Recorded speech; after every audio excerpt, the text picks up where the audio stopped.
Шилэн нэвтрүүлгийн шинэ дугаар эхлэхэд бэлэн болоод байна. За бид өнөөдөр байгалийн хийн хоолой хэрэгтэй юу гэсэн сэдвийн хүрээнд холбогдох зочдыг ураад байна. За юуны өмнө өнөөдөр хүрэлцэн ирсэн зочдоо танилцуулъя. За миний баруун гар талаас за Хүмүүлгийн их сургуулийн олон улсын харилцааны профессор, олон улс судлаач Уланбаяр. За мөн хөгжлийн эдийн засагч Лут Очир.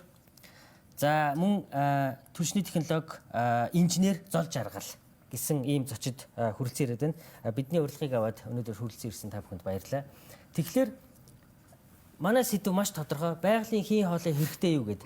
За сүүлийн үед бас нийгэмд нэлээд өрнөд байна. Байгалийн хийн хоолой Орос хит хоёрын дунд Монгол улсын газар нутгийг дээгүүр татуулахаар ер нь бол дээд түвшиндөө баг тохирон төрж ийн гэсэн мэдээлүүд яваад байна. За ялангуяа сүүлийн бүгд амтх хятад ард улсад хийсэн манай ерөнхийлөгчийн айлчлалаар ч гэсэн хитийн тал бол ер нь дэмжихээ илэрхийлчлээ гэж аль биесээр ойлгогдоод байна. Тэгэхээр эхний асуулт та бүхний дунд маш товчхон асуулт. Байгалийн хийн хоолой хэрэгтэй юу? Яг хэрэгтэй хэрэггүй гэдэг дээр гэвэл та бүхэн юу юу гэх вэ? Танаас эхлэе. За энэ өдрийн нэг дургийн үзэгчтэй. Тэгэхээр яг байгалийн хийн хоолой Монголд хэрэгтэй юу гэвэл зөв миний хувьд бол би энийг бол хэрэгтэй гэж бодож байна. Хэрэгтэй. Эннээсээ бол нөгөө байгалийн хийг Монгол улс ахуй хэрэглээндээ эрчим хүчиндээ хэрэглэх үгүй юу гэдэг нь энэ өөр асуудал байхгүй юу? Аха. За тэгвэл бид эхлээд яг хийн хоолойн хэрэгтэйгүүд дээр бол та хэрэгтэй гэдэг. Би бол хэрэгтэй гэж ингэж үзэж байгаа. Тийм учраас бол яг дээд түвшиндээ бол би энэ бол тохиролцсон.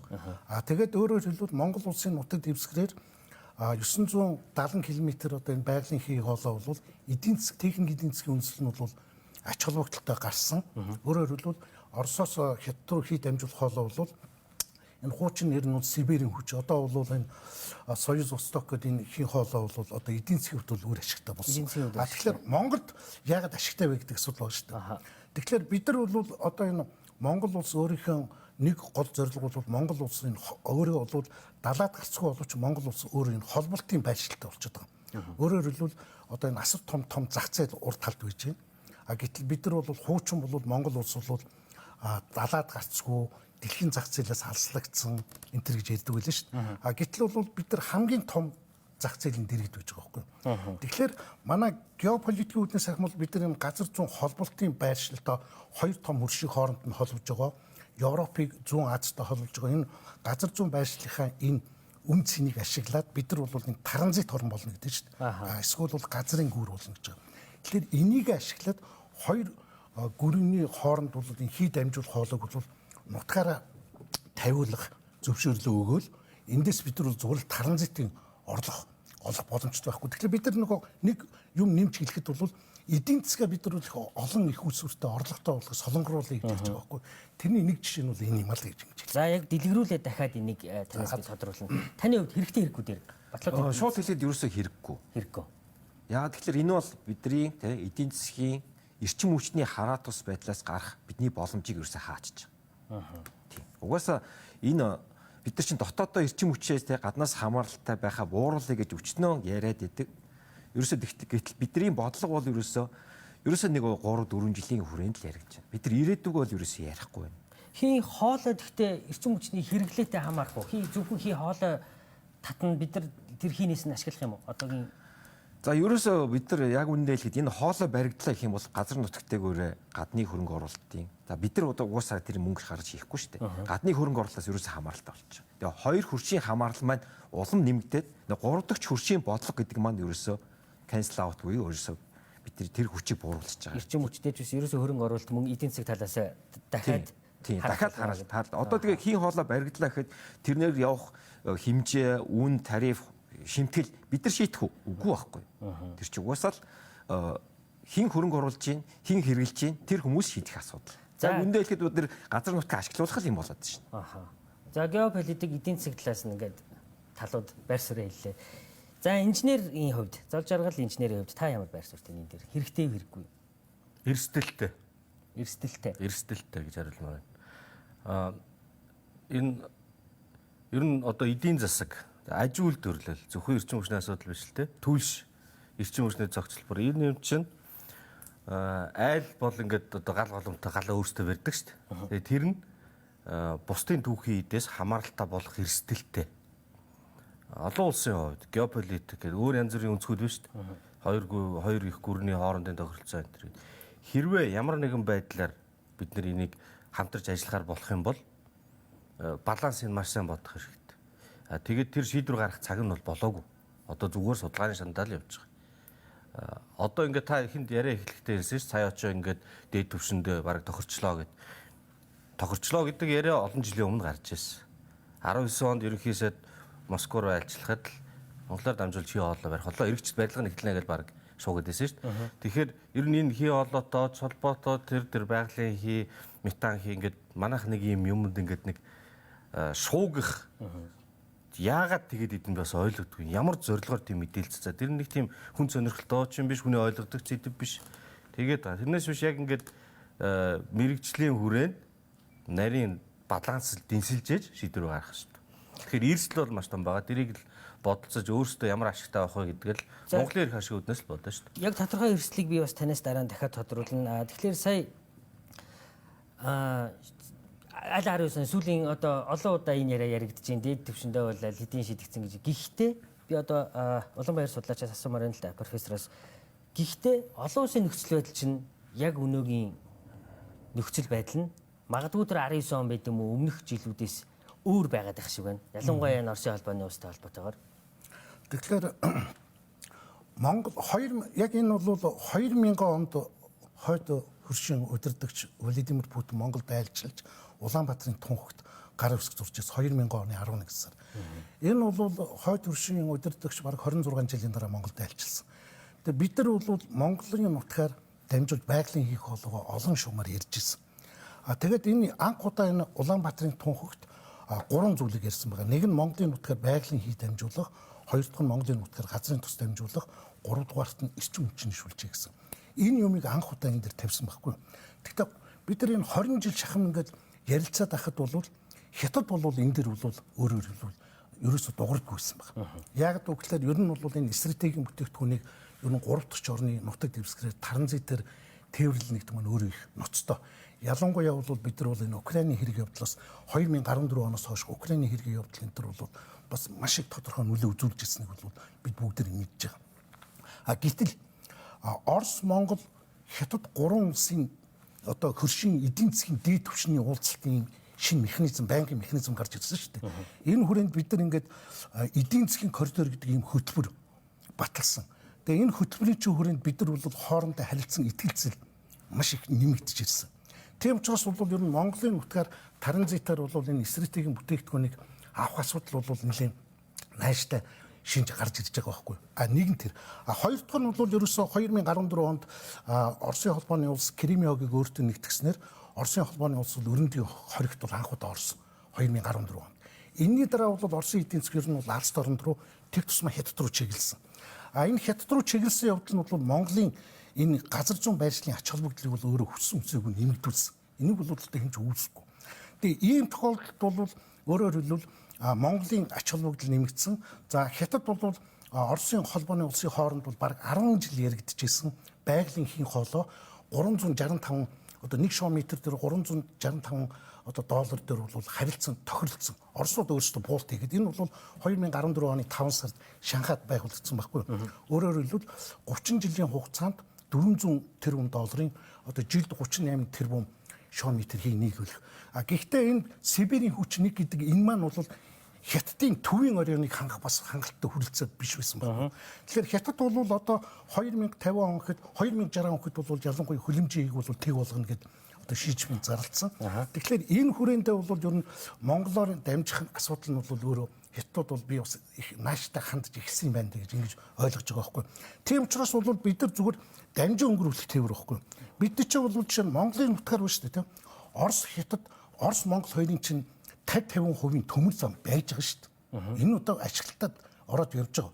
Энэ бол байдал зүйл байхгүй.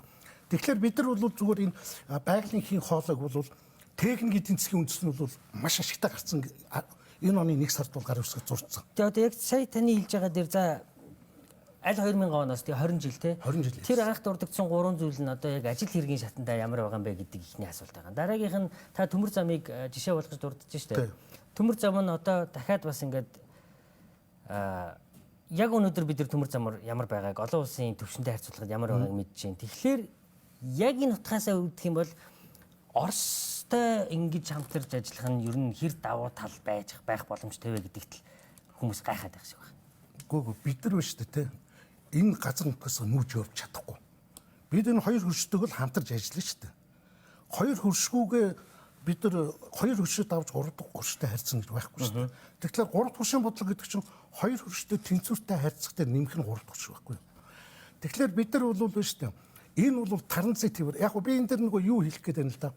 Оросын элчин сайд бол ярилцлагатай хэлж ирсэн. Хэрвээ Монголын нутгаар одоо ингээд байгалийн хий хоолой тавих юм бол ялангуяа Орос Монгол бол агаарын бохирдол ихтэй учраас бол Эрдэнэт одоо Эрдэнэт дархан одоо хотууд бол те ахуй хэрэглэнтэй ялангуяа би байгалийн хий хоолойг хэрэглэх юм боломжтой. Яг тэгвэл техникийн шийдэл нь бол их амархан гэж хэлж байлаа. Тэгэхээр энэ үн дээр бол би бол өөр байр.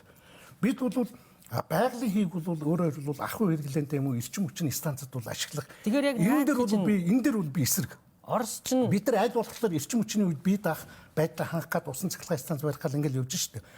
Миний байр суурь бол бид нар зүгээр транзитаар л явуулах асуудал байгаа. Яг над Орос ч олон улс дээрээ яг тэр анх ярьсандаа хийсэндээ байж чадж гэнэ үү юу гэдэг л асуудал байна. Тэгээд бодит байдал дээр хийн хоолой баригдчих юм бол за тэрний баригдах үгүй асуудал нь бол тусдаа асуудал. Тэр бодит боломж ч ер нь байхгүй гэж бодож. Яг баригдчих юм бол хүссэн хүсээгүй бидний эрчим хүчний хэрэглээ нүүрснээс хийрүү шилжнэ. Энэ бол угаасаа бодит байдал байхгүй.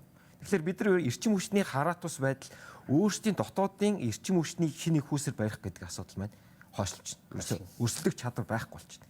Яагаад тэгэхээр бидний нүүрсний одоогийн хэрэгжилж байгаа цахилгаан станц мөн нүүрсний хийн асуудал маань байгалийн хийтэй өрсөлдөхэд хэцүү. Яагаад тэгэхээр байгалийн хий илүү эрчим хүчний илүү энергийн талаасаа илүү юутай байдаг байхгүй юу?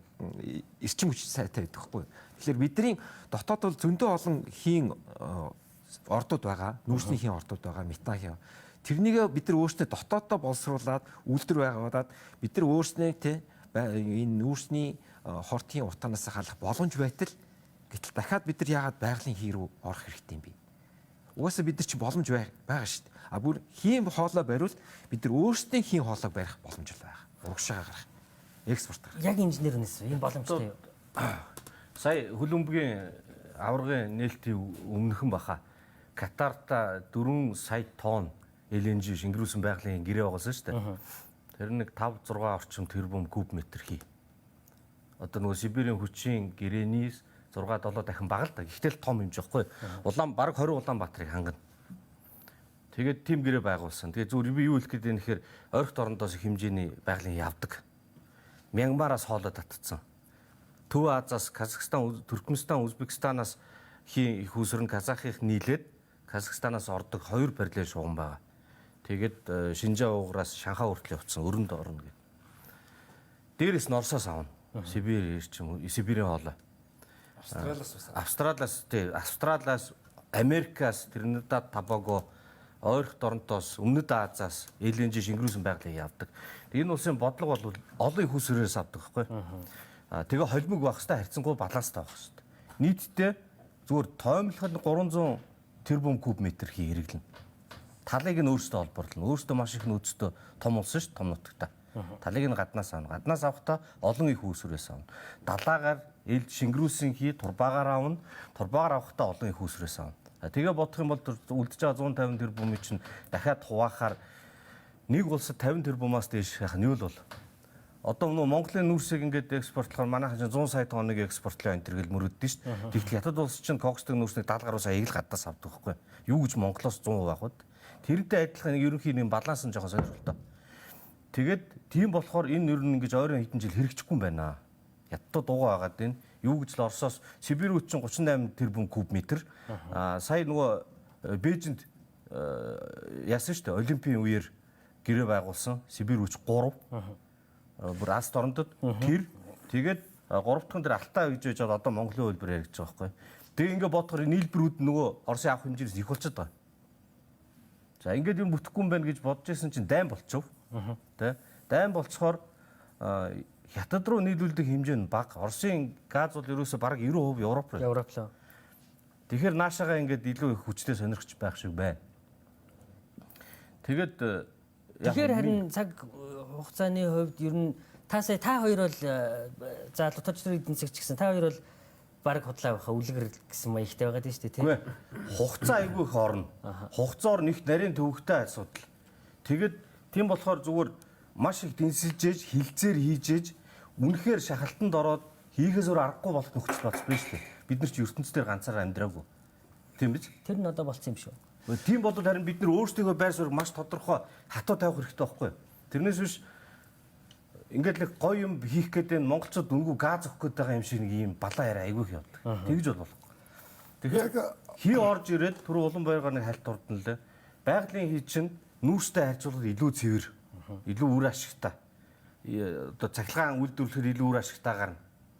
Гэртээ шатаагаад утаа гарахгүй. Зөвхөн эрчим хүч төрсний асуудал биш. Дээрээс нь үйлдвэрлэл.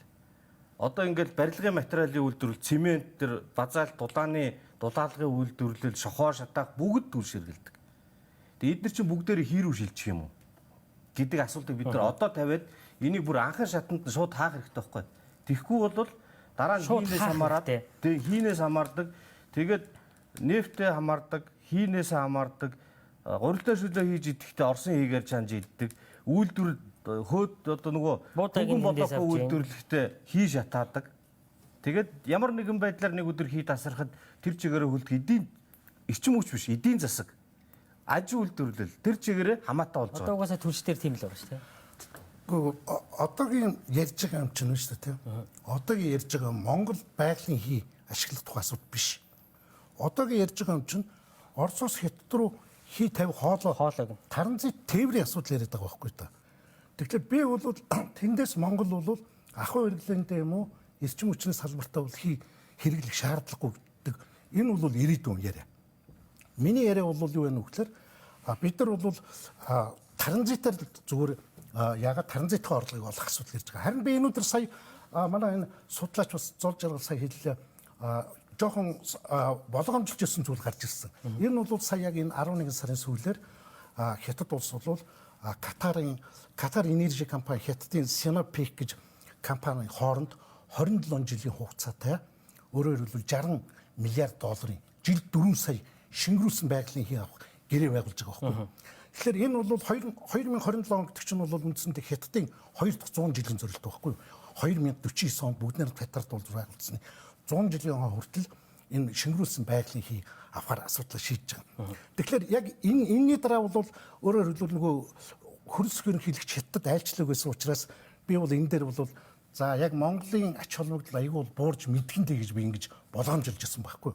Гэтэл сая бол Бээжинд очиод яг иж бүрэн стратегийн түншлэлийн тухай Монгол улс бүгд Хятад улсын гүн зэрэг тухай тунхаг бичгийн 14 дээр өөрөөр хэлбэл 3 улсын энэ хий дамжуулах хоолойг Хятад улс бол одоо идэвхтэй урагшлуулах бэлэн байна гэсэн ийм албан ёсоор анх удаа одоо төрийн тэргүүний төвшөнд тунхаг бичигт ингэж албан ёсоор орж байгаа нь бол Хятад бол Монголоос байгалийн хаавах энэ хоолой ач холбогдол бол хэвээр юм байна гэсэн ийм зүйл гарч ирсэн. Ер нь бол монголоор яг энэ байгалийн хий тавих гэж хат бол асуудлууд байсан. Тэр бол юу вэ нөхлөөр Хятад бол Сичуан мужид бол маш том байгалийн хий орд илрүүлсэн. За Шинжаа угт бас том Тамилийн талбай дээр бол асар том байгалийн хий орд.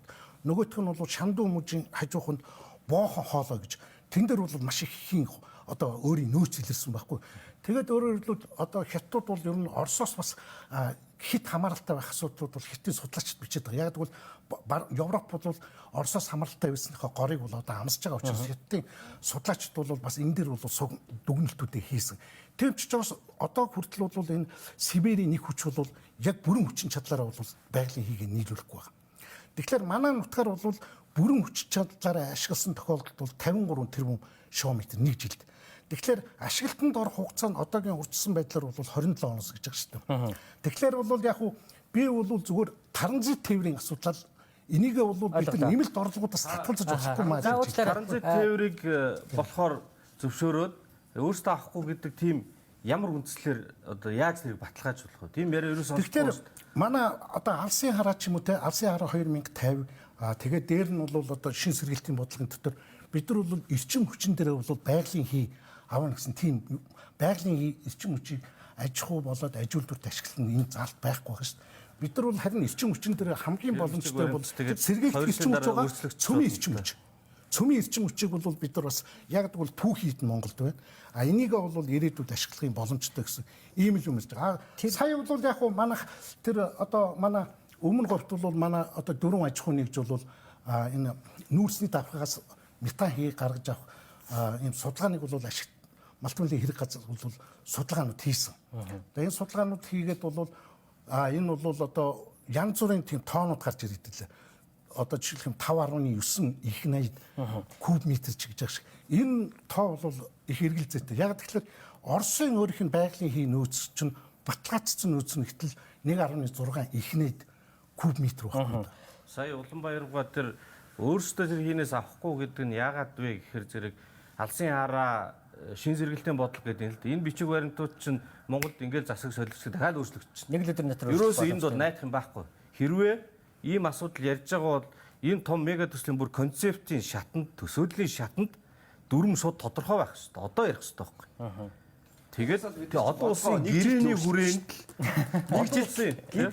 Одоо улсын гэрээгээр энэ бас яг юм биш. Монголын тэр бодлогын бичиг баримтын төрт бол бид нар найдах юм бол бид нар ингээд тийхэн байсан, инхэн байсан ингээд бид нар одоо жишээ төмөр зам дээр ингээд 10 жил алдсан биз дээ. Тэгээд дараа нь одоо ингээд 10 жилийн хойно биз дээ, тэ алдагдсан боломжийн тухай ингээд яриа суужиж болохгүй шүү дээ.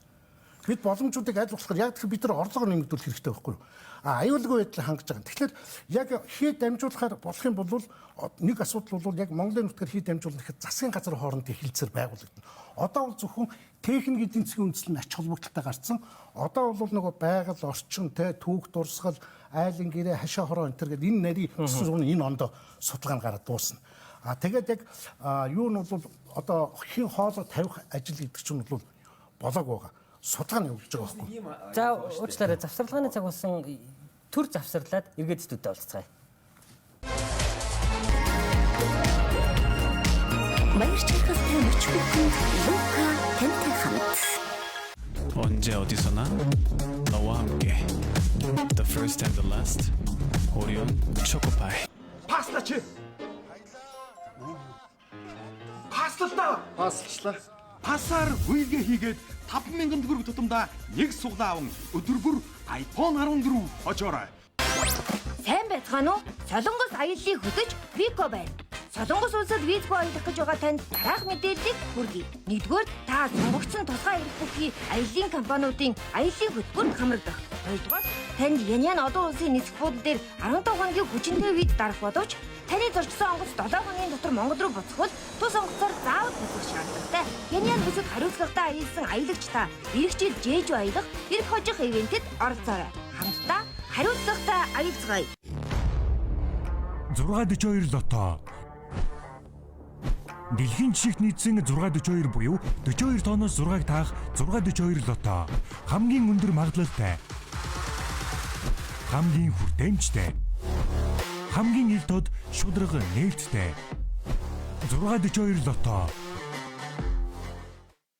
Дэлхийн аврагыг Panasonic-тай хамт та Panasonic брендийн зөвхөн худалдан аваад өнөөдрөнгөө 100% эргүүлэн авах 50 атсны нэг болоорой. Зөвхөн BS-Speed.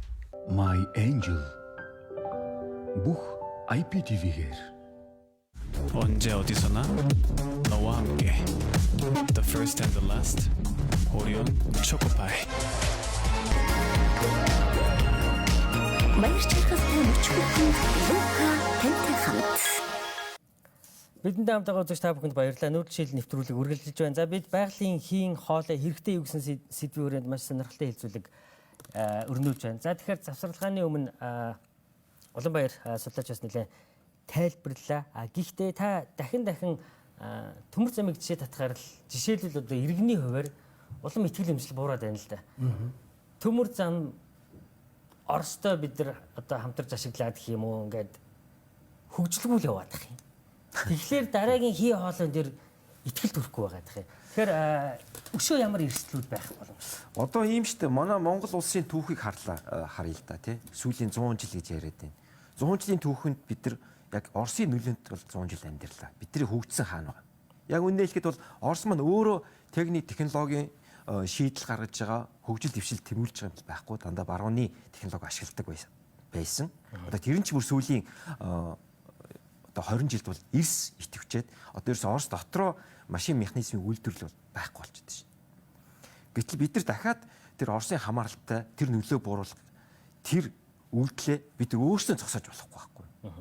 Тэгээ одоо хардгад энэ хийн хоолой ингээ яхахлаар яг хойд нутгаар ороод манай өмнөд нутгаар гарна. Манай хамгийн гол стратегийн гол ордуудыг дайрч явж байгаа. Тэгээд 970 км ярьж байна. Тэгээд 1 км-ийн яг тий хамгаалах зурсыг тий тухайн хийн хоолойд өгнө гэж яриад байгаа. Одоо бид нар газар нутгийнхаа тий 1000 км квадрат газар нутгаа хүний эзэмшилд өгөх юм. Тэр бол байж болохгүй. Манайд өөрсдийн дотоодын ордууд маань тэр газар тэр хамгаалах зурсаас хамааралтай болох тийм эрсдэл байна. Тэр түрээсэлж ашиг болно гэдэг. Тэгсэн ч гэсэн ашиг нь за яг үндэ хэлэхэд бол энийг бол тэ хийн хоолой барьсан, тэрнийг худалдаж авсан, тэрнийг ашиглаж байгаа хүмүүс шийдэх болохоос бид нар яг дотооддоо үнэ тулгаад тэдийг авнаа гэсэн яг үндэ бол итгэхгүй байна. Тэр худлаа. Бид нар зүгээр за та нар энийг авуулаа болвол бойл. Эсвэл зүгээр эндээ таарсан, үндэ таарсан хийг та нар үнэгүй карантин онгоолгоод авуулаа гэдэг шийдэл бидэрт тулгана. Яг үндэ хэлэхэд бид нар шийдэхгүй. За хийн хоолой хийг нь ашиглах талыг хаяа те бид нар хоолойг түрээслэх яг тэр хоолойг татах дээр хэрэгтэй хэрэггүй дээр төвлөрийг гэвэл ерөөсө болгоомжлол бол энэ л байна л дөө. Түрүүн дээр нөгөө хийг хаяа гэдэг шүү дээ ашиглана гэдгээ. Тэгтэл яг хаяа гэдэг тийм тохироо нэг ч хийгээгүй ярихдаггүй. Тийм чухал нарийн том төсөл учраас нийтэд ярьдгүй юм а гэсэн мөртлөө хийх гээд байна гоё болох гээд байна гэж яриад байгаа байхгүй. Тийм болохоор энийг яриад одооноос оруулаад таглах хэрэгтэй. Таны хаяа гэдэг шиг ингээд таглах хэрэгтэй байна. За тэгээд асуудал юу нэ гэхээр нэг талаас Монголд өнөөдөр том объект гэх юм бол эрчим хүчний тохиргоо байна. А хоёрдугаарт нь төмөр замл байна. Оростой хамтарсан. Эрдэнэт бол байхгүй болсон. Монголынх болсон. Сайн хэрэг. Гэхдээ энэ мэдээж энэ улс чинь Монголд нөлөөгөө хадгалахыг бодож л таараа. Хүссэн үсээгүй. Нөгөө өмнөд төрчтэйгээ яриад нэг юм хийх баг. Тэгэхээр бид нар нөлөөнөөс бүр гараад явах боломжгүй учраас ямар төвшөнд аваач чаахын гэдгээ харин тодорхой болох хэрэгтэй байхгүй. За тэгээд тэр арга барил нь өөр. Одоо энэ дайм Оросууд ингээд монголчууд угаасаа баланс барих ёстой гэд бид нар ч айгүй дэмждэг шүү дээ. Иж бүрэн найрамдал харилцаад өчнөө өндгүүхтэй. А гэтэл нөгөө арга барил нь их өөрчлөгдөхгүй байгаад. Тулгадаг, ингээ хүчилдэг Орос талын. Тэ. Тэгэхээр бид нар одоо ингээд бодохоор аюултай юм юу вэ гэхээр зүгээр аюулч байх тий. Одоо ертөнц жоох өөр болоод байна. Конфликтэд үүсэж байна. Оросын холбооны улс, Хятад улс маш хүчтэй одоо өдөрдөгчтэй. Үндсэндээ нэг хүний удирдлагаар явдаг болчлоо. Хаан болчлоо гэдэг байгаа шүү дээ. Тэгэд энэ улс төрийн модель Монгол руу нөлөөлөх эрсдэл байна. Тэр нь Хятадын маш их хэмжээний олон тэрбум магадгүй нийтдээ 10 тэрбум доллар болох байх. Хөрөнгө оруулалт санхүүгийн механизм маш өндөр нөлөөтэй. Дээрээс нь Оросын том объект. Тэгэд энэ хөрөнгө оруулалтууд нь дандаа төрийн өмчийн компаниар дамжиж орж ирээд Монгол талдаа Эрдэнэ центр гэдэг юм том төрийн өмчийн мангас үүсгэчээд тэрүүгээр дамжиж хэрэгжих гээд байгаа. Тэгэх юм бол тэр төрийн эмчийг одоо захиран зарцуулах хэрэгтэй засгийн газар. Засгийн газрыг томилдог улсын хурал. Улсын хуралд орохын тулд сонгуульд мөнгө зарч ордог. Тэгээд тэр сонгуульд мөнгө зарч нам штэ. Тэр ингээд төрийн өмчгээд нэрлээд байгаа болохоос биш намын дарга нарын л улсын хурал засгийн газар дамжуулж байгаа өмч. Тэгээд энэ хідэн хүнээр дамжуулж Монголын улс төрийн эдийн засгийн моделийг тэр чигээр нь өөрчлөх, төвлөрүүлэх. Тэгээд буцаагаад бидний хуучин тогтолцоонд оруулах эрсдэл байгаа байхгүй юу? Хувийн эвшлиг байхгүй болно. Ер нь гадаадын хөрөнгө оруулалт байхгүй. Горовдогч хөрөнгө улсын хөрш гэж ярьдаг бодит үйлдэл байхгүй шүү дээ. Хөрөнгө оруулалт байхгүй. Ер нь бол унтсан. Тэгэхээр ийм эрсдэл бол байгаа. За энийг бид нар ичиж айж нуух юм байхгүй. Энэ хоёр улс чинь бас ч гэж юм боддог хүмүүс. Монгол улсыг ингээ иж бүр стратегийн түншлэл энэ төр гээд танаа хөгжлийн замыг бид нар зөвшөөрнө энэ төр ингэсэн боо шүү дээ. Тийм болохоор окей бид нар энүүгээрээ явна. Нээлттэй парламентын ардсан улс байна. Бид нар хувийн хөрөнгө оруулалтыг дэмжинэ. Тэр янз бүрийн том хоёр улсын хоорондын төсөл хэрэгжлээ гэхэд төрийн өмчийн мангасаар дамжуулахгүй. Тэр төрийн өмчийн компанийг бүх том төрийн өмчийн компаниуд Монгол хүмүүс та бид нар хувьцаа эзэмшдэг, хувьцаат компани болгож тэгж бид нар загвараа өөрчлөхгүй бол яг ийм том төслөөр дамжуулаад яг ингээд базуулах гэдэг байгаа байхгүй юу? Энэ л хамгийн том эрсдэл. Та бол баг сая шийдэл санал болгож байна те.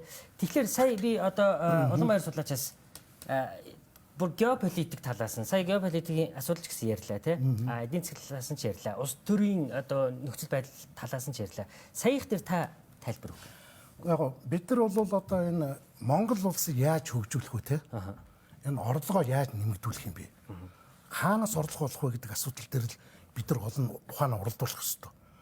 Энэ дээр бол тэр улс төр бол ярих би шаардлагагүй. Энэ дээр зүгээр яг жинхэнэ эдийн засгийн ач холбогдлыг ярих хэрэгтэй. Тэгэхээр энэ дээр биш үү? Бид нар бол яг өөр өөрсдийнхөө үзэл бодлыг ярьж байгаа болохоор Монгол улс ардсны учраас бие биенийхээ үзэл бодлыг хүндэтгэх хэрэгтэй. Энэ дээр бол нэг хэн нэгэн хүн эцсийн үнийг яриад байгаа юм бол байхгүй.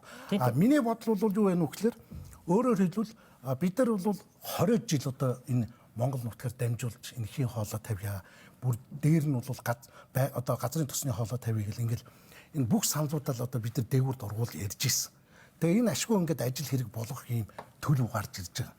Тэгэхээр энүүн дээр гараад ирэхлээр одоо ингээд янз бүрийн юмнууд ярьж штэ. Тэгэхээр би бол тэр байгалийн хийг бол бид нар ашиглах асуудал биш ээ. Таранзит тээврийн асуудал. Жишээ нь Украиныг ярих. Украин бол өөрөө байгалийн хий хэрэгэлдэг. Тэгээд нутаг дэвсгэрээр Европ руу нийлүүлж ирсэн. Украинын нутаг дэвсгэр дээр биш үү? Тэр Дружба болоод Союз гэж энэ хоолой гэж Оросын цэрэг хажууд нь манжсэн тийм түүх байхгүй. За Монголын нутгаар босоод хингэлгийн төмөр зам тавьсан. Энэ бол одоо ямар ч ач холбогдолгүй ийм бүтээн байгуулалт байсан гэж хэлэх ямар ч үндэс байхгүй шүү дээ. Тэгэхээр энийг хамгаалах гэж Оросын цэрэг орж ирсэн би бол одоо түүхс мэдэхгүй байна. Тийм учраас бол бид нар биш үү? Гурван хөршийн эдийн засгийн хамтын ажиллагааг чинь бид нар хөрштөөгөө хамтарч ажиллана шүү дээ. Тэгээ гурван хөршийн хамтын ажиллагааг ярилцаад ингээд явна. Тийм учраас энүүн дээр бол бид нар үнэлгээнүүдээ сайн хийгээд эрсдлийн үнэлгүүдэд тооцохыг энийг бол үгүйсгэж байгаа хинч байхгүй байгаа шүү дээ. Эрдэсийн үнэлгүүдүүдэд тооцоо хийгээд тэгээ яг энэ дээр бол яг болгоомжлол байна л да. Одоо жишээлх юм бол яг одоо ингээд хэрэглэхгүй гэдэг. Тэгээд дараа нь хин нэгэн гарч ирээд байгалийн хий ах чим эрчим хүчиндээ хэрэгжилчих юм шиг үстэй гэсэн болгоомжлууд байна. Гэхдээ тэр нь л эрх зүгээр хаах хэрэгтэй шүү дээ.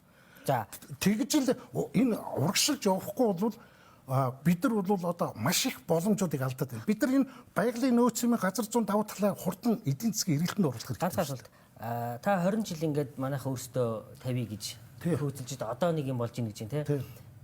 Тэгвэл магадгүй 20 жилийн өмнөх эсвэл 10 жилийн өмнөх Орос өнөөдөр Орос хоёр нэг Орос уу? Тэгэхээр биш үү? Монгол Оросын харилцаа бол би бол ер нь бол өөрчлөгдөв гэж бодож байгаа. Монгол Оросын харилцаа. Хуучин биш үү? Одоо жишээлбэл биш үү те? Хуучин бол одоо Орос Украины харилцаа ингээд дайн гарлаа шүү дээ. Тэгэхээр бол бид нар бол өөрөөр хэлбэл 90-ад оноос өмнө бид нар шууд Оросын талд орчдөг. Өөр Хятад Монголын харилцаа, Хятад Оросын харилцаа муудлаа шүү дээ. Хятад зөвлөлтийн харилцаа муудахад бид зөвлөлтийн талд орж ирсэн байхгүй.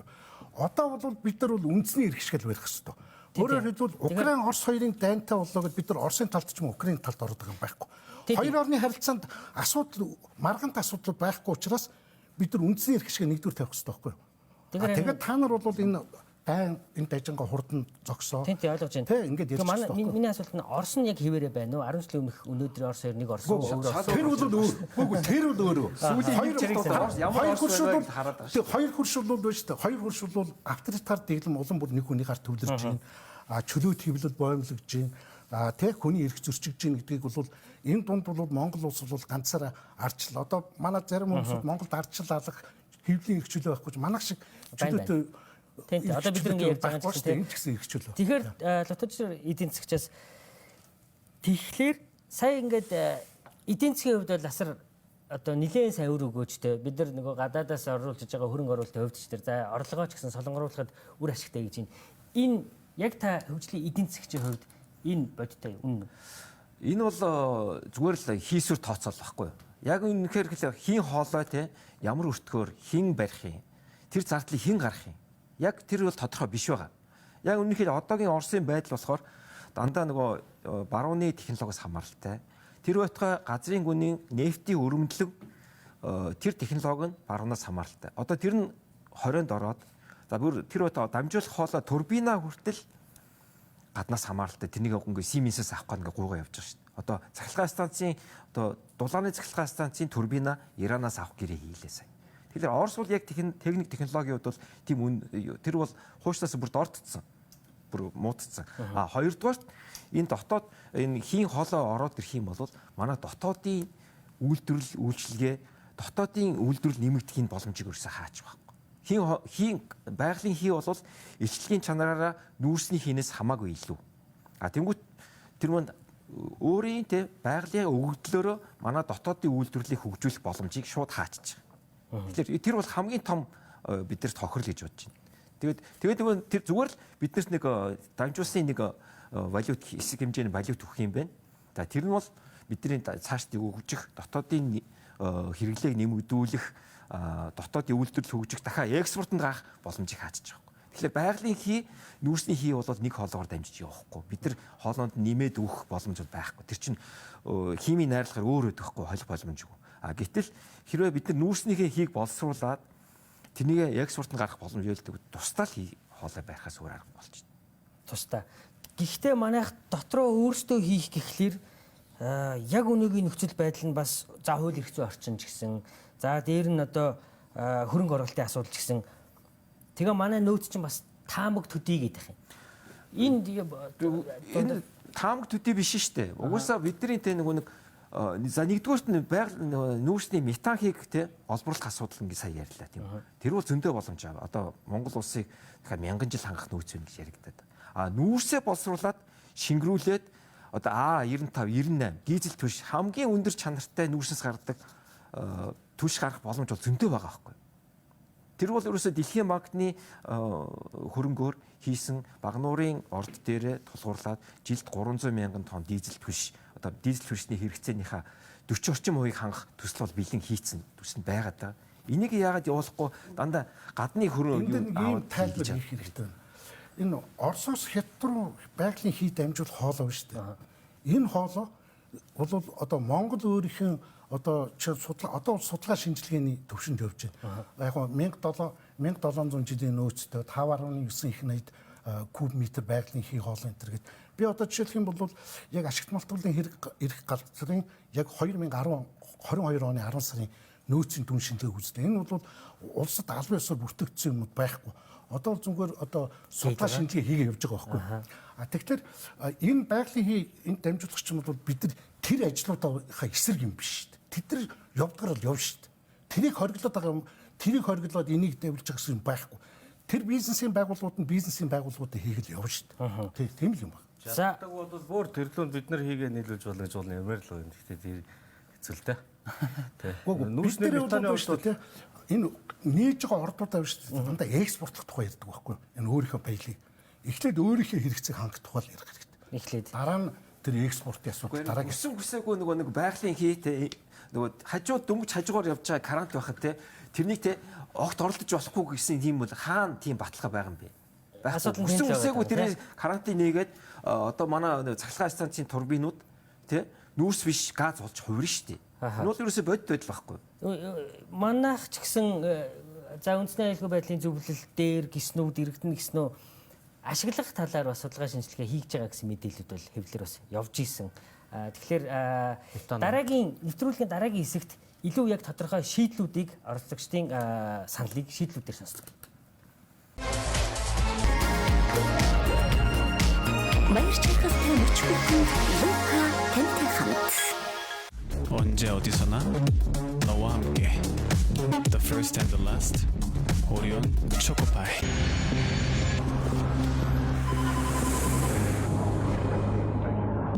It wasn't just eyesight I regained in Korea.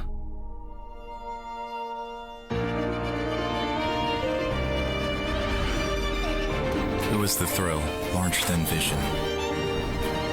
The excitement to reconnect with my family through my own eyes. Imagine your Korea. Паслач. Паслаа. паслчлаа. Пасаар үйлгээ хийгээд 5,000 төгрөг тутамдаа нэг суглаа аван өдөр бүр iPhone 14 хожоорой. My Angel. Бүх IPTV-гээр. Тэр бол бизнесийн салбарын цахиур хагалагч. Цоошин даалгавар, цоошин баг хамт олон. Түүний үнд зөвлөхүүдийн хамтаар иргэн ирлээ. Ур чадвар, манлайлал, удирдах арга барилаараа тэргүүлэх цор ганц хүн л амьдралаа өөрчлөх ховор боломжийн эзэн болох болов.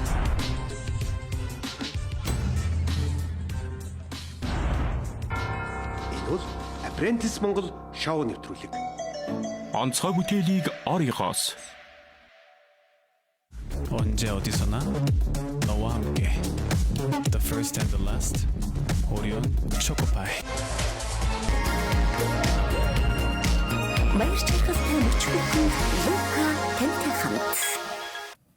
Бидэнд хамтаа үзэгч та бүхэнд баярлалаа. Нүүдэл шийдэл нэвтрүүлэг үргэлжилж байна. За бид байгалийн хий хоолой хэрэгтэй юу гэсэн сэдвүүрэнд зочидтой ярилцж байна. За тэгэхээр өмнөх хэсгүүдэд бид давуу суултаал, за бэрхшээл, эрсдэл, за өнөөдрийг ирсэн үг түүхээс нь ч бас ингээд товчхон цуултах дурдаад явлаа л та. За тэгвэл одоо яг энэ нөхцөл байдалд цаашдаа ер нь манайх яасан дээр юм бэ? Бид нар ямар шийдлүүд, тодорхой шийдлүүд байж болох юм бэ? Та бүгд аль нь нэг үгийг дахин давтаж хэлж гин л та. Нэг улсаас ялангуяа Оросоос энэ эрчим хүч буй хөрөнгө оруулалт одоо юу ч хийсэн нэг улсаас хараат бас байхыг одоо гол зорилгоо болгож байна гэдэг. Тэгэхээр л энэ хий хоолой татах чинь өөрөө улам хараат болгоно гэж хэлээд ах шиг байна те. Улам хараат болгоно. Тэгэхээр энэ нөхцөл байдал юу н цаашдаа яавал зүгээр юм бэ? Би та хоёроос танаас эхэлмээр. Геополитик ямар нөхцлүүд байгаа энэ өөр чиглэлийн мэргэжлийн учраас би сайн мэдэхгүй байна. Гэхдээ ерөнхийдөө зүгээр төсөөлөд бодвоос Оросын холбооны улс Оросууд ер нь Монголоос хаашаач бид нар Оросоос хаашаач болдохгүй. Үгүй явахгүй. Тэгэхээр тэдний нөлөө заавал байна. Тэгэхээр одоо ингээд энэ хоёр чинь хоорондоо тохироо том төсөл хэрэгжүүлнэ гэд ийм болчих юм бол дүрм зохиогч хүмүүс нь бид нар биш. Тэгвэл хүн дүрм хийх гэж яхад өөрийнхөө үндэсний эрх ашиг гол шалгууруудаа тавих хэрэгтэй. Тэрийг л одоо гаргаж тавьмаар ярмаар. За тэрэн дээр тэгээд хоёрдугаарт нь дотоодын нөөц боломжууд нүүрсний метан байна. Сүүлийн 10 жил явж байгаа. Хийдвэхтэй судалгаа хийгдээд яваад. Сүүлийн 2-3 жил бол бүр ингээд хувьцаат компаниуд, биржийн компаниуд энэ төр хайгуул хийгээ явж байгаа. Яг нь энэ бол бас л энэ хий хоолойтой адилхан нэлээд олон жилийн асуудал. Тэгэхээр энэ хий хоолой ч гэсэн бид нар өнөөдөр ингээд их эмоцтой ярьж байгаа ч гэсэн энэ бол тийм одоо нэг 5 жилийн дотор шийдэх юм биш байхгүй. 27 он урдсан байдлаар гэдэг бол 19 онд нэг яриа ихтэй бид дор хаяж 10 жил болно гэд. Ерөнхий сайд ирчээд дараа жил баг барилга барина гэдэг хатан тэгж ярьж байсан. Тэгэхээр энэ бол нэлээд хугацаа орно. За яг хөө тэгэхээр бид нэр параллел олон хөлбөртэй байх хэрэгтэй.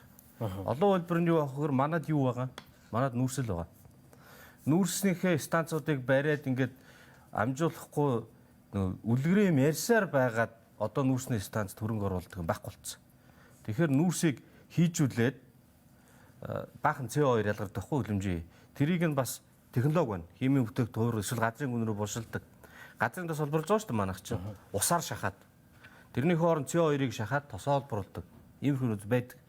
Тэгэхээр энэ судалгааг хийх хэрэгтэй байна. За тэгээд нүүрсийг хийжүүлдэг, тэндээсээ түлш гаргадаг, байгалийн хий гаргадаг, ус дөрөгч гаргадаг.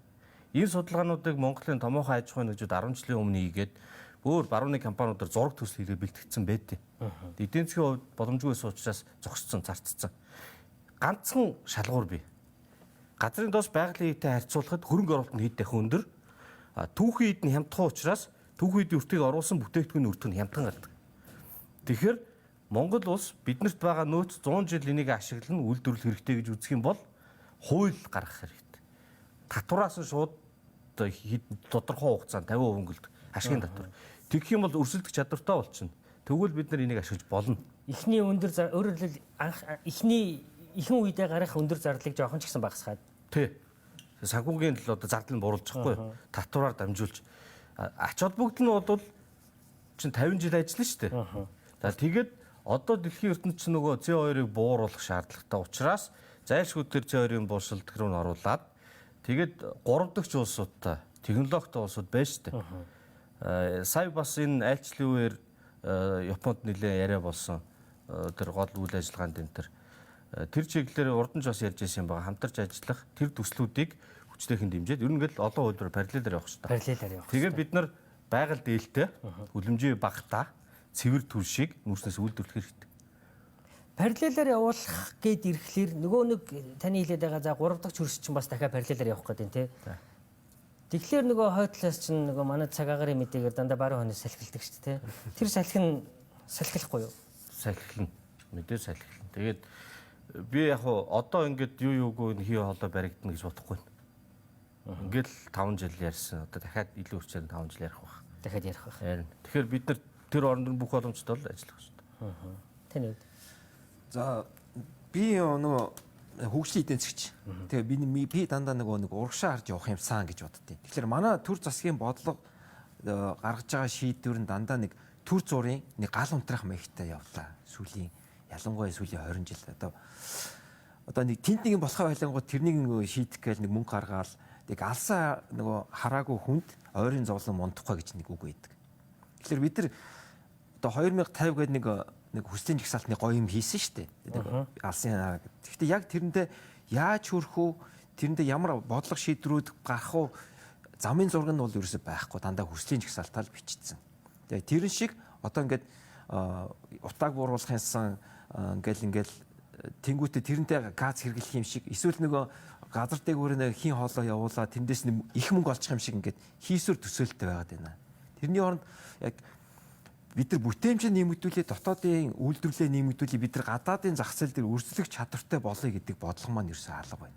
Тэгэхээр тэрнийг яаж хийх вэ гэхээр бид нар хамгийн өөртөө байгаа түүхийн үедээ хамгийн өндөр үр ашигтай технологи нэвтрүүлээд тэрнийг өөрснөө хэрэгэлдэг, гадаашаа экспортлдог ийм боломжтой нээх хэрэгтэй. Гэтэл яг энэ газын холоо бол ерөөсөө бид нар нэг хэсэг нэг хийг үнгүй ашигладаг, тэрнийг өөрснөө хэрэгэлдэг, дотоодын үйлдвэрлэл хөгжихгүй ийм болчиход байгаа.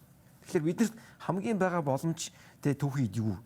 Ерөөсөө хамгийн их нь нүүрс байхгүй. Тэгээд нүүрсээ боловсруулад тэрнийг юу болоо шингэн түл шийдэг гэр орлууч юу хоолоо татаад утаанаасаа салж болно. Мөн дизель түлшээж хийж болно. Евро 5 түлш хийж болно. Тэ? Бензин хийж болно. Энийг ялгаагүй босод 20 жил сүүлийн 10 жил за 5 жилд нь улам итгэвтэй ирж байна тий. Одоо тий яриад байдаг. Тэгээд тэр байтугай бид нар дэлхийн банкны хөрөнгөөр энэ багнуурынхаа нүүрсийг хийжүүлээд түлший, дизель түлший 95 98 хий гэдэг тезүүн бэлэн болцсон шүү дээ. Гэтэл тэрнийг хийдгүү. Тэнгүүтээ сүүлийн 10 жилд манай дотоодын нийт бүтээтгүүн 12 тэрбум доллар дээр гээд бүр зогсчлоо. Энэ яагаад өсөхгүй байгаа? Гадны хөрөнгө оруулалт байхгүй. Шинэ техник технологи орж ирэхгүй. Тийм учраас бид нар уршаа хөгжихгүй шүү. Тэгээд одоо нэмж үйлдвэрлэл байхгүй. Татварын өнгөлт их юм бол нүүрсийн үйлдвэрлэл хөгжих боломжтой бол. Тэрөөсөө л яг. Тэгээд төрслийн бодлогон дээр ерөөсөө дандаа нэг юу яадаг. Импортыг дэмжсэн бодлого явуулдаг. Тэ? Одоо бид нар нүүрсээ хийжүүлээ гаргах гэхлээр Оросоос хямд нөгөө евро 2 3 гэд хямдхан түлш утаатай муухай үнэртэй хортой түлш чанаргүй түлш нь хямд орж ирдэг. Одоо дэлхий дээр бид нар шиг тэг ийм хямд түлш хэрэгэлдэг, импортлдог орн байхгүй.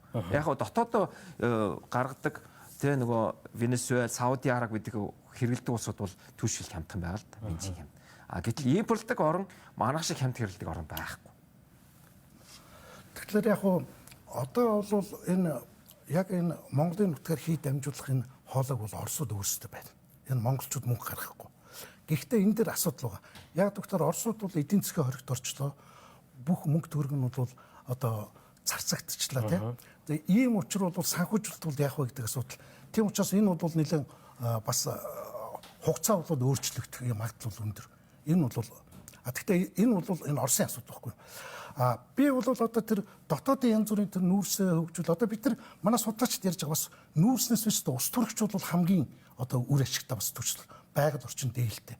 Ногоон ус төрөгч, цэнхэр ус төрөгч гэдэг. Энэ бол өөрөөр хэлбэл одоо манай энэ нүүрснээс гаргаж байгаа бас манай энэ эрчим хүчний олон төслүүдийн нэг. За дээр нь бол манай одоо тэр 4 компани бол ашигт малтмлын хэрэг хэрэглэх газартаа бүтээгдэхүүн хуваах гэрээ байгуулад үйл ажиллагаа явуулж байгаа. Энэ бол 4 хувийн хвшил. Зарим нь бол Австралийн хөрөнгө оруулалт бирж дээр бол хөрөнгө өсгөцөөд жишээ нь Тэлэн групп энтер гэдэг. Тэгэхээр энэ хувийн хвшлэг чинь ажил нь явж байгаа. Тэгэхээр энэ Монголоор дамжих энэ хийн хоолой төсөл чинь шүү дээ. Манай хувийн хвшлийн ч юм уу эдгээр хооронд нь сүргэлдүүлээд байгаа юм байхгүй байхгүй.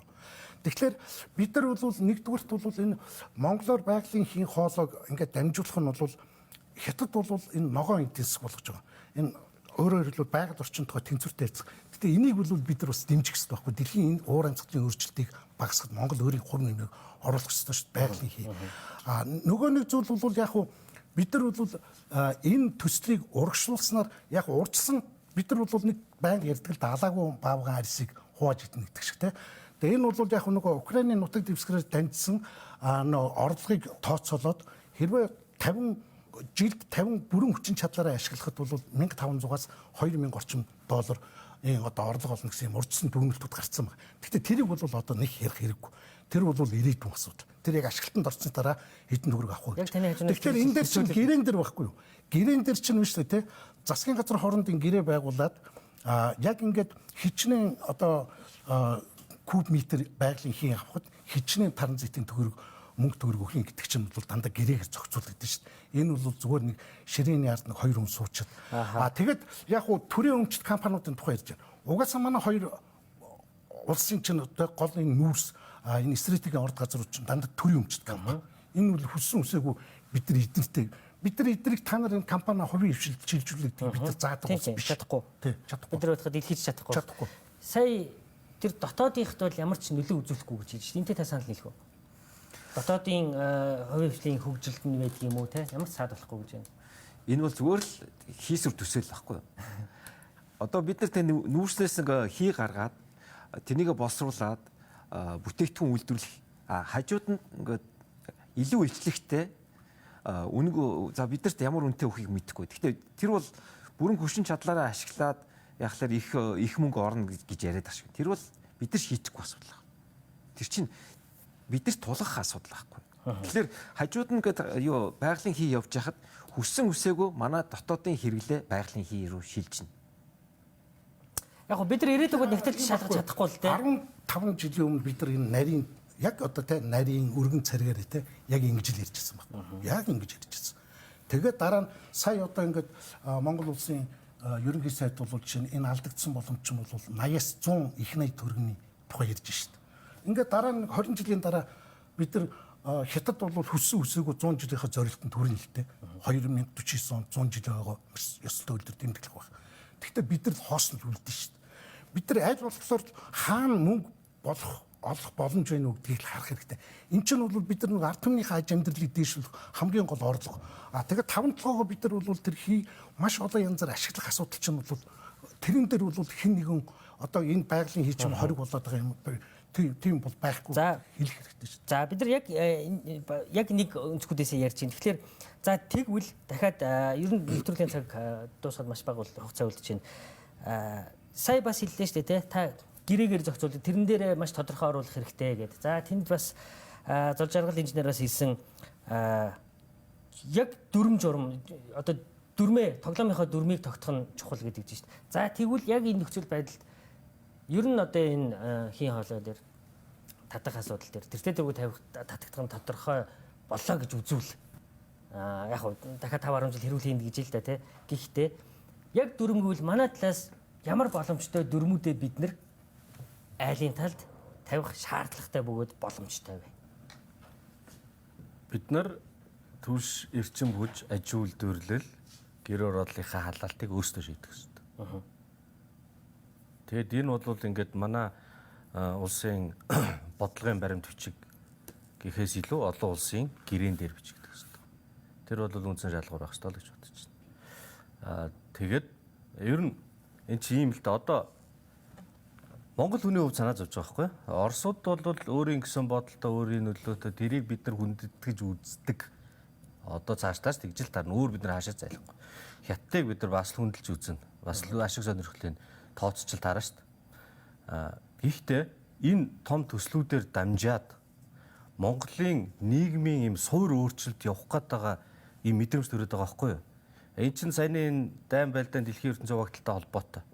Тэгэхээр эцэстээ ийм том төрийн өмчийн төслүүдээр дамжаад ер нь дандаа манай ч улсын юута тэгээд нэг 5-10 хаан хүний намын дээр байдаг хүмүүсээр дамжуулаад тэднийг эвтэхэн тархицдаг. Тэгээд ерөөсөө загвар улс үндэсний загварыг өөрчлөх асуудал яригдж болжшгүй.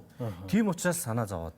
Тийм болохоор олон улсын заалт оруулна. Хоёрдугаарт нь тийм болохоор энийг нээлттэй ярих хэрэгтэй. Бид нар чинь энэ өрсөж чинь биднийг бас бяцхан жигсэндээ тоож үзэн штэ. Өөрийнхөө замаар явж байгаа хүмүүс. Тэгэхээр цөөхүүлээ бас мэдээлэл сайтай монголчууд чинь. Тэгээ энийг ингээд худлаа нэг их гоё юм хийх гэж байна. Бид нарт үнгүүг аз өгөх гэж байна. Монголд бөө мөнгө орж ирнэ гэж биш. Яагаад болохгүй юу н эрсдэлтэй гэдгийг бүр гоё ярих хэрэгтэй. Нийтээр хилцүүлэх хэрэгтэй. Танд 1 минут. Тэгэхээр өөрөөр хэлбэл энэ хилцүүлэг энэ бол яв шөө олон ярих төстэй. Энэ дээр бол одоо хэн нэгэн хилцүүлгийн эсрэг байгаа ч юм уу те. Энэ бол ганцхан одоо давуу талын тухай яриад байгаа юм байхгүй. Эрсдэлтэй давуу талын төрөд бүгдийг тооцож байгаа. Тэгэхээр бидний одоо хамгийн гол юм сая өөрөө асууж штэ те. Тэгэхээр бид нар оюу толгойтой гэрээ байгуулад тэр гэрээн дээрээ ямар их алдаж онсон байгаа билээ те. Тийм учраас л бид нар Оросын холбооны улстай одоогор бол энэ чинь засгийн газар хоорондын хилцээр байгуулагддаг байна. Энийг төсөлийг биш үү те яг Монгол улсын үндэсний эрх ашигтаар нийцүүлэх асуудал. Тэгээ хятадын тал энэ талд чинь 3 дахь тал болоод магадгүй 3 улсын дэд түвшний уулзалтаар одоо энэ 3 талын хилцээрч одоо байгуулагдах боломжтой. Энэ бол хэрвээ ашиглалтанд орвол энэ эдийн засгийн коридорын хамгийн том цөм хэсэг болох юм магадaltaй. Өөрөөр хэлбэл одоо энэ эдийн засгийн коридор.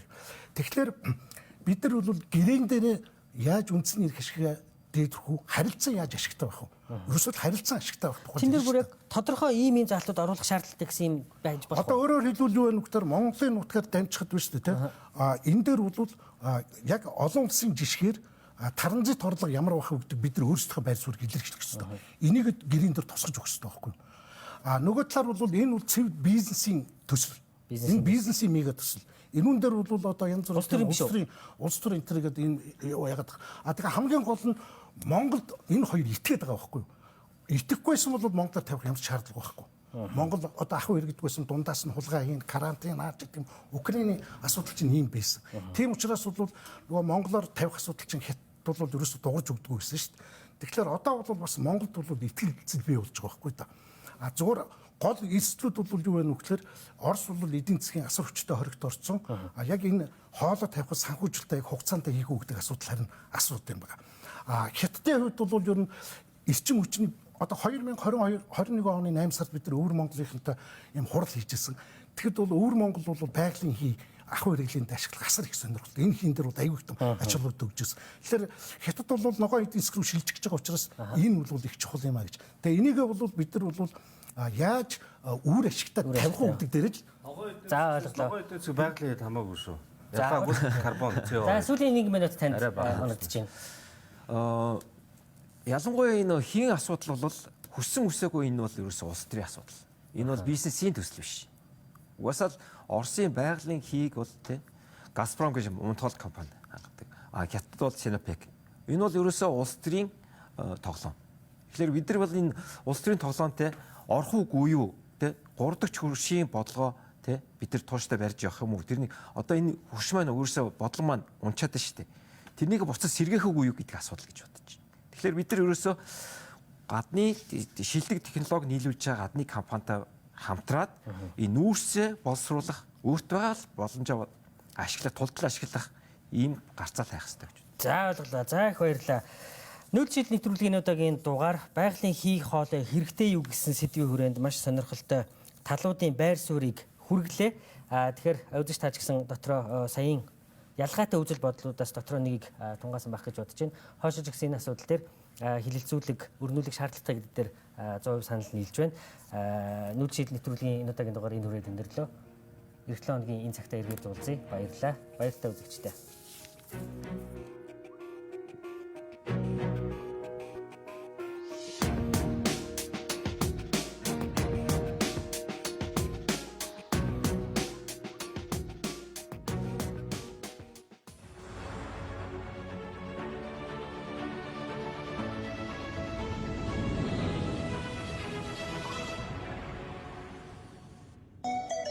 Онцгой бүтээлийг оригоос. Бид танд ориг гар утас, таблет, компьютер, Chromecast, Android TV, Apple TV гэх мэт хамгийн олон тоглоом төхөөрөмжөөр хэрэглэх боломжийг бүрдүүллээ. Онцгой бүтээлийг оригоос